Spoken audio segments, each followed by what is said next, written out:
Bueno, otro vídeo para hablaros de la faceta como retratista de Velázquez.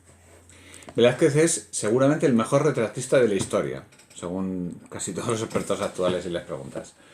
La clave para ser un buen retratista es no solo representar bien la figura, sino captar su alma, su profundidad psicológica, ¿no? Algo que consiguieron también Rembrandt o Goya, ¿no? Velázquez se autorretrató muy poco. Aquí lo vemos de joven y de adulto. Y retrató muy poco también a los miembros de su familia, pero algo sí que retrató. Por ejemplo, esta niña es probable que sea una de su hija o una de sus nietas, y esta Sibila su mujer, ¿no? Y ya lo vimos que retrató a su familia en la adoración de los Reyes Magos. Se hizo famoso en la corte de Madrid retratando a personajes que estaban allí, por ejemplo, Góngora, en su primer viaje. Góngora ya era un señor mayor cuando él llegó a la corte. Pero su gran fama le llegó retratando a la familia real.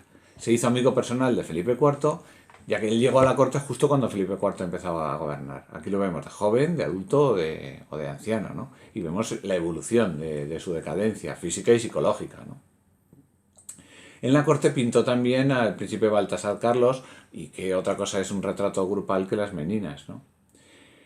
El príncipe Baltasar Carlos era la esperanza de la monarquía. Él dijo que le había salido bien y que murió a los 18 años precisamente en Zaragoza, ¿no?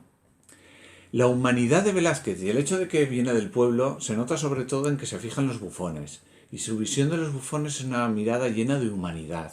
Unos son más cortos de inteligencia, otros son más llevan las cuentas o los papeles de palacio, pero con todos tiene una mirada humana, cercana, se pone de su lado, y los retrata en su individualidad, ¿no? Los bufones, acordados que eran los que estaban ahí para entretener a la corte y para hacer contraste de su fealdad con la belleza de las infantas.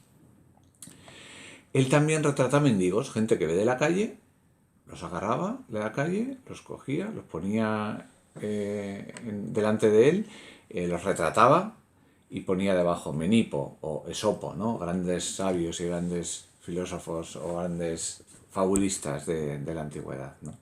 Pero si veis en la cara eran mendigos, como podrían ser los mendigos de hoy en día.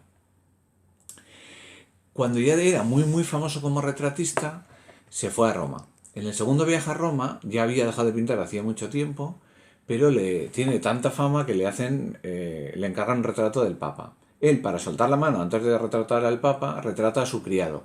Su criado era Juan de Pareja. Y fijaros qué maravilloso retrato, uno de sus mejores retratos. Era un criado mulato, probablemente había nacido esclavo. Y él lo liberó de la esclavitud y le enseñó a pintar. De hecho, tenemos un cuadro suyo en el Museo de Huesca.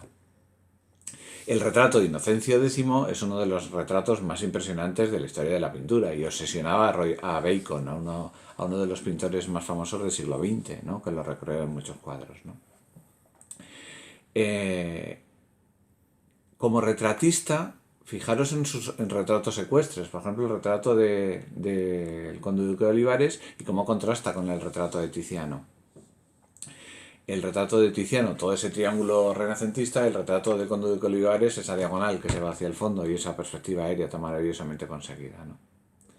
Otros personajes de la corte eran religiosas, por ejemplo, el retrato de la venerable Madre Jerónima, que fue a llevar la religión a Filipinas y que parece que fijaros la profundidad psicológica del retrato, ¿no? Parece que nos vaya a arrear un estacazo con esa cruz, ¿no?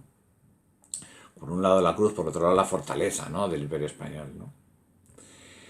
En fin, un maravilloso retratista que ya va colocando los paisajes al fondo de sus retratos, ¿no? Sobre todo de los retratos de caza de la corte. También retrató maravillosamente los animales, fijaros en ese perro o en este ciervo, ¿no? Tan maravilloso. Sus dos paisajes más famosos son las dos vistas de la Villa Medici que hace en Roma, en el segundo viaje a Roma también.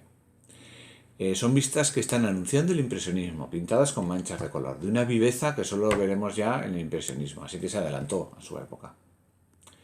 Bueno, un saludo, chicos.